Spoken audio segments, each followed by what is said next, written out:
Halo guys, welcome back to Newcast Neurofit Podcast. Oke, episode kali ini kita bareng Visio Petri lagi nih. Halo.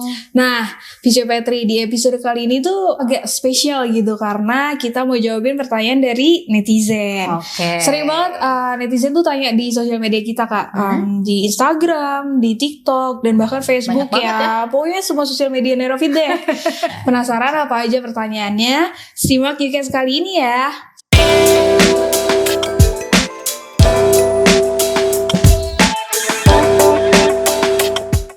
Oke, Visio Petri. Dari semua pertanyaan netizen nih, banyak yang tanya tentang nyeri pinggang. Tapi sebelum masuk ke pertanyaan netizen, sebenarnya kenapa sih orang-orang bisa mengalami nyeri pinggang atau penyebabnya orang-orang sering terkena nyeri pinggang tuh kenapa sih Kak?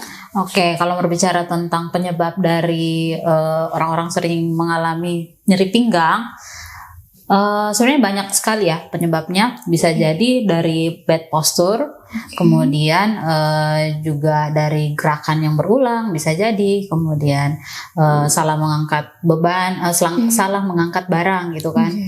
Dari caranya untuk mengangkat barang itu tekniknya salah gitu kan. Kemudian bisa juga karena duduk yang terlalu lama. Duduk yang terlalu lama. Nah, kemudian faktor lainnya itu juga jika sama orang usia dewasa, biasanya itu karena bisa jadi obesitas atau berat badannya berlebihan, kemudian kepadatan tulang yang semakin menurun.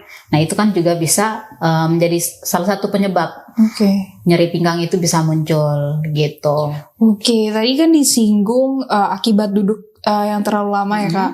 Nah, pas banget sih related sama pertanyaan netizen. Katanya gini Kak,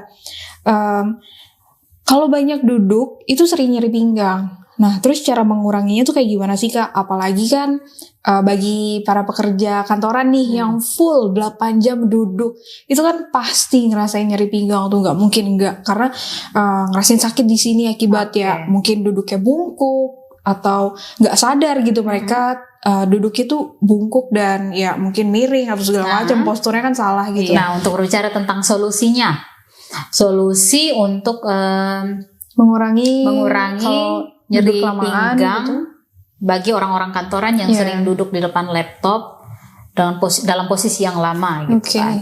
Nah, kalau berbicara tentang solusi, berarti kita berbicara tentang exercise. Nah, exercise-nya itu adalah solusi utama untuk pekerja kantoran.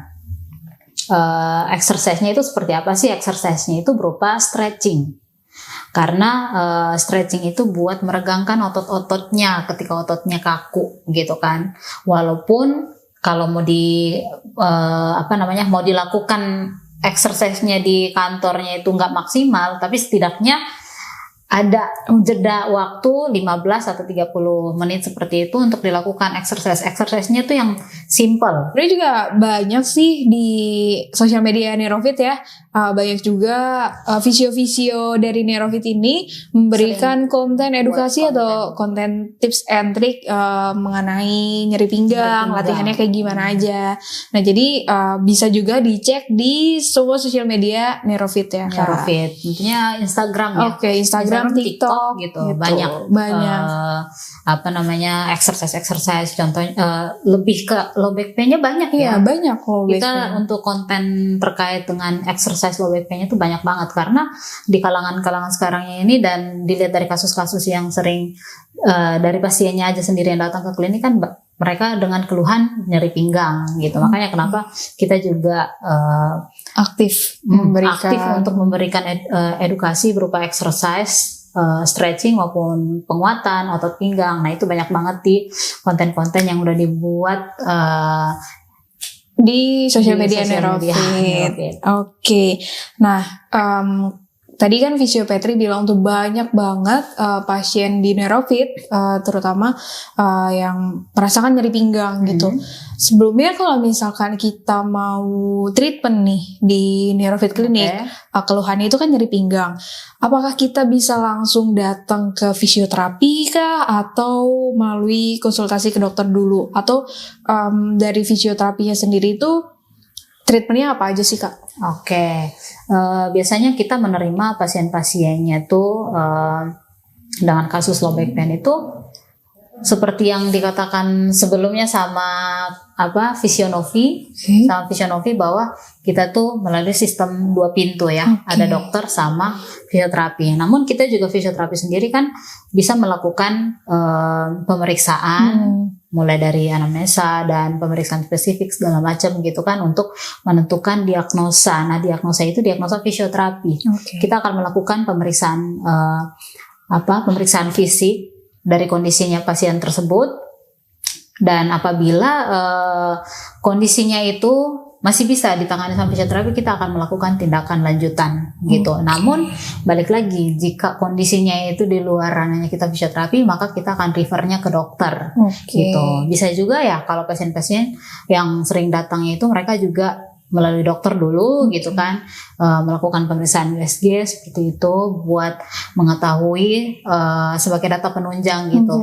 Sehingga bahwa ketika di di refer ke fisioterapi, maka kita juga ada data yang lebih lengkap lagi untuk melakukan tindakan fisioterapi. Dan untuk treatmentnya ya, treatmentnya apa aja tuh? Treatment yang kita lakukan tergantung dari diagnosanya itu seperti apa. Karena kalau kita berbicara tentang low back pain itu sendiri, low back pain itu kan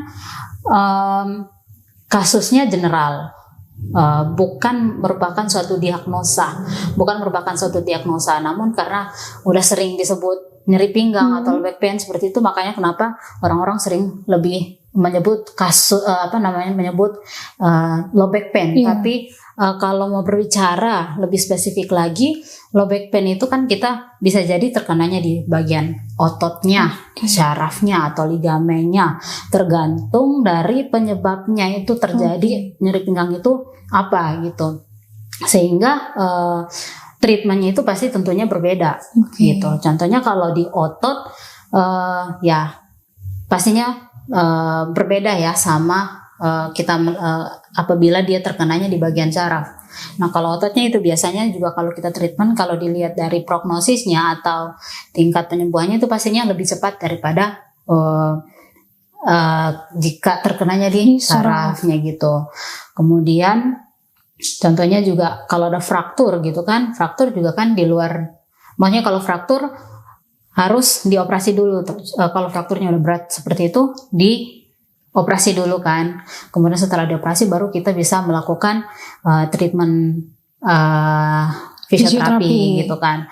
Nah, treatmentnya di sini juga kita banyak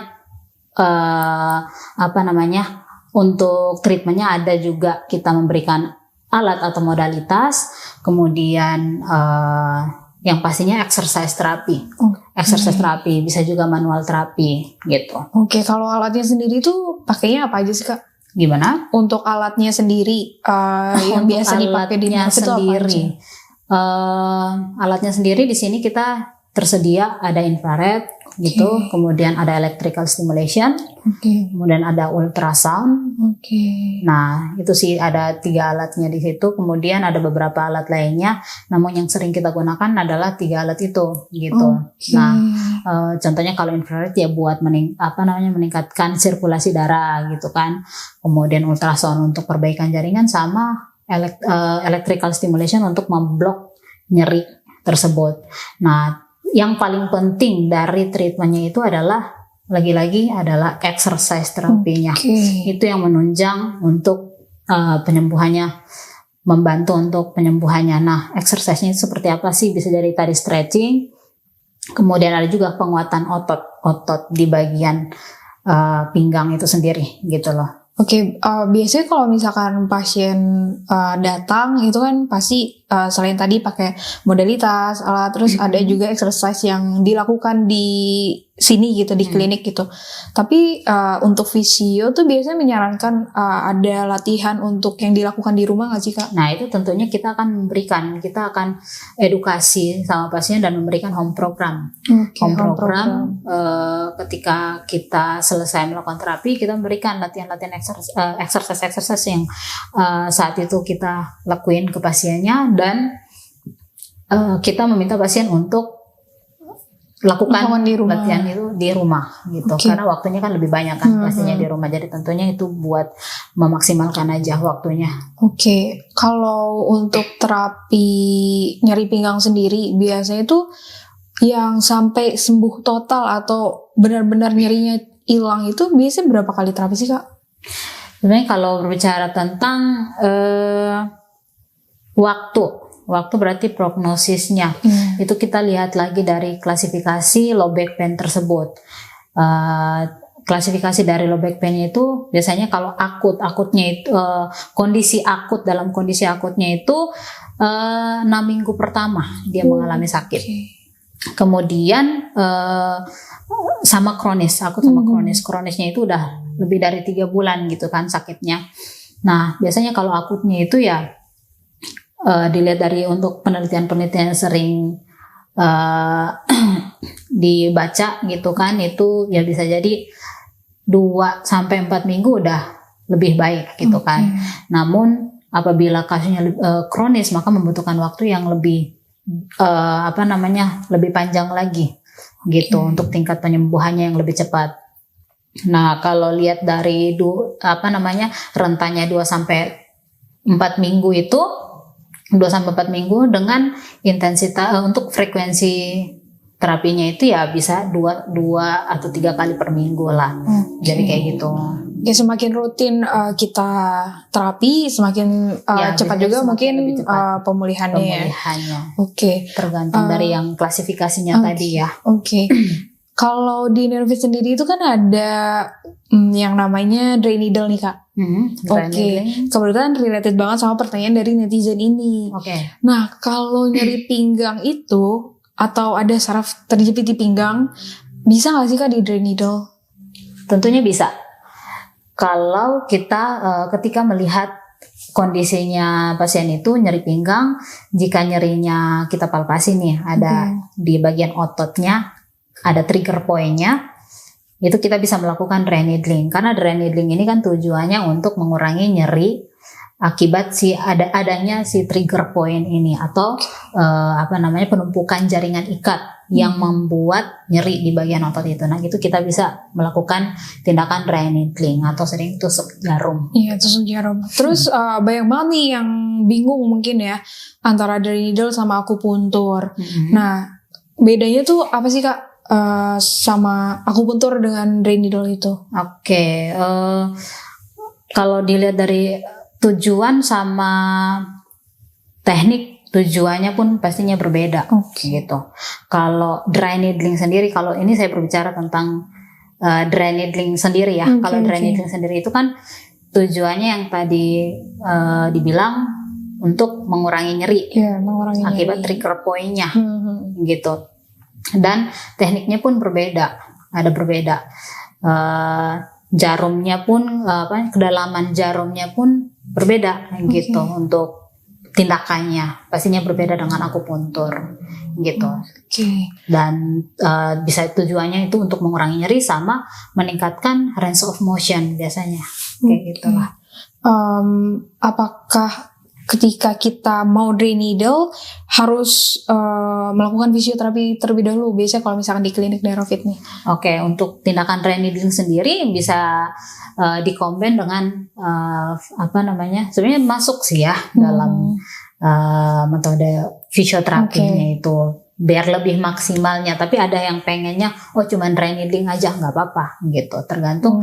Kalau dia udah tahu yang sakitnya bisa di dry needling gitu ya udah langsung dikasih aja dry needlingnya. Namun dia pengen lebih lengkap lagi terapinya gitu kan, ada digunakan modalitas sama exercise gitu kan.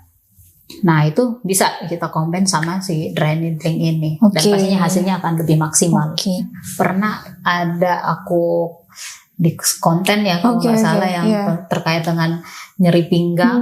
Nah nyeri pinggangnya itu kan banyak. Bisa jadi di ototnya, syarafnya. Nah biasanya kalau kenanya itu di bagian syaraf kan nyerinya itu bisa ada nyeri menjalar, kesetrum gitu kan dari pinggang ke ujung jari kaki. Nah itu kan dan tingkatannya pun berbeda. Ada dari tingkatan grade-nya gitu kan.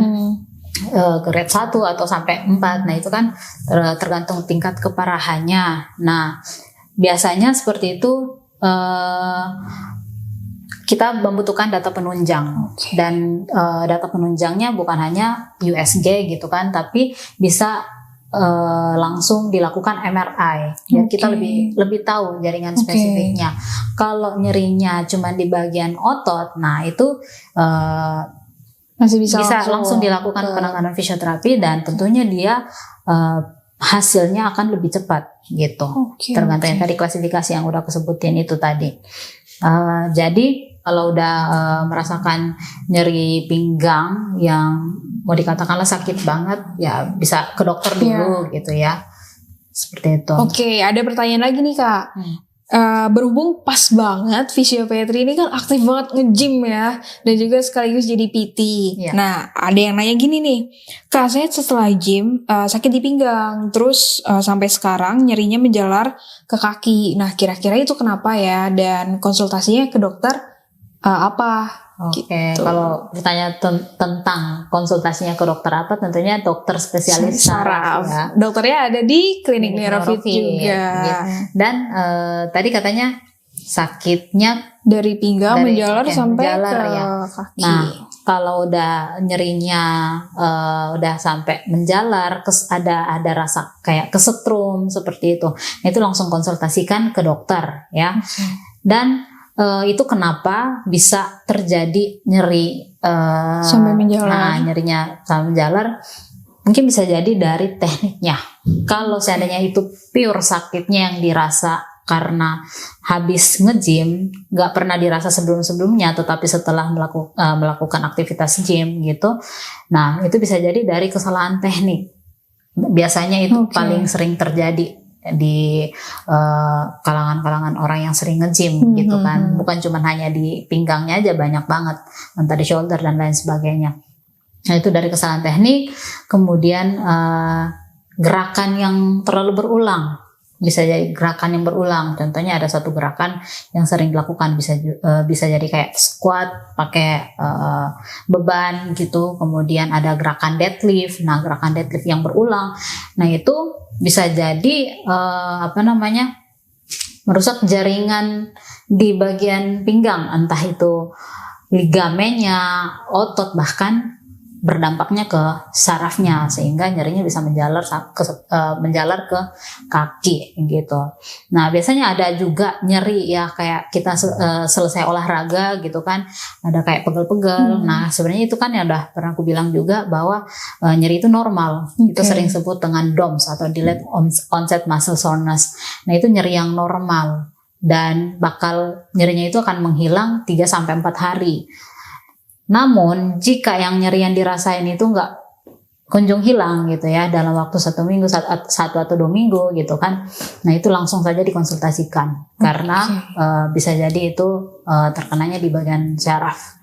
Biar pencegahannya ya lebih cepat dan penanganannya juga lebih cepat. Gitu. Baiknya langsung ketika merasakan nyeri yang hebat gitu kan, apalagi durasinya sudah cukup lama, sekitar 1 atau 2 minggu, baiknya langsung segera datang ke dokter spesialis saraf ya, karena kalau penanganannya semakin lambat, otomatis pemulihannya juga akan semakin lama, dan mungkin lebih tingkat keparahannya semakin bertambah. Gitu. Berarti untuk kakak yang nanya ini nih, karena mungkin sakitnya udah menjalar sampai kaki, mungkin bisa segera konsultasikan ke dokter spesialis saraf ya. Apalagi kalau misalkan kakak ini daerah Bekasi, apalagi Tambun Selatan, bisa mampir ke klinik Neurofit, bisa langsung cek ke dokter spesialis saraf yang ada di klinik Neurofit ini. Lokasinya ada di Tambun Selatan, Ruko Grand Wisata, Bekasi. Terakhir nih Kak, ada nggak sih tips and trick deh biar kita nggak sering mengalami nyeri pinggang gitu. Tipsnya itu kita lihat lagi dari penyebabnya ya. Kalau seandainya kita keseringan duduk dengan postur yang salah, sering bungkuk, coba kita sering peka, kita perbaiki postur kita biar mengurangi pembebanan di area pinggangnya. Kemudian kalau untuk orang-orang kantoran seperti itu, disesuaikan lah tinggi meja sama kursi, kemudian di depan laptop usahain biar posturnya juga tegak gitu, makanya ya tegak, dan sering lakukan stretching, lakukan exercise stretching sebisanya aja, sesuaikan sama kondisinya di kantor. Kemudian yang paling seringnya itu karena faktor dari berat badannya, ya, tentunya memberikan tumpuan yang besar di area pinggang. Jadi dijaga berat badannya dengan melakukan olahraga, gitu. Olahraganya yang kecil-kecil aja lah, biar menjaga proporsional tubuh, biar tumpuannya di pinggang juga nggak terlalu besar. Kemudian ada lagi cara untuk mengangkat barang. Contohnya dari bawah gitu ke atas gitu kan, harus diperhatikan tekniknya. Itu ada tekniknya juga. Ada bisa juga dicek di video sosial media, konten-konten yang ada di sosial media Nerofit. Ya, dan satu lagi yang sering terjadi, orang-orang kalau posisi dari tidur mau ke bangun gitu kan, langsung aja bangun gitu, enggak. Dan itu posisi dari tidur ke bangunnya itu juga harus diperhatikan, miring dulu badannya, kemudian baru ke posisi duduk gitu. Nah, itu harus diperhatikan teknik-tekniknya, banyak sekali. Dan mungkin itu solusinya, dan pastinya harus olahraga ya. Ingat harus olahraga guys. Kalau butuh PT ada nih. Nah, ada nih PT nih. Berarti salah satu nih, apalagi related sama pekerja kantoran kan, berarti walaupun kita WFH atau WFO yang kegiatannya duduk terus, kerjanya duduk terus, sempatkan untuk melakukan stretching. Entah itu 1 atau 2 jam sekali, pokoknya harus ya Kak, karena kalau 15 sampai 30 ya 15-30 menit 15 sampai 30 menit lah, atau durasi duduknya mungkin udah 1 jam atau 2 jam gitu, dan udah pegel-pegel nih badan. Nah, itu tandanya butuh stretching. Nah, gimana stretchingnya? Bisa cek di sosial media, konten-konten yang ada di sosial media Nerofit. Dan semoga apa yang disampaikan sama Fisiopatri ini dapat bermanfaat untuk semuanya ya. Jadi pantengin terus sosial media Nerofit, dan juga jangan lupa tonton podcast kita selanjutnya. Oke, bye-bye.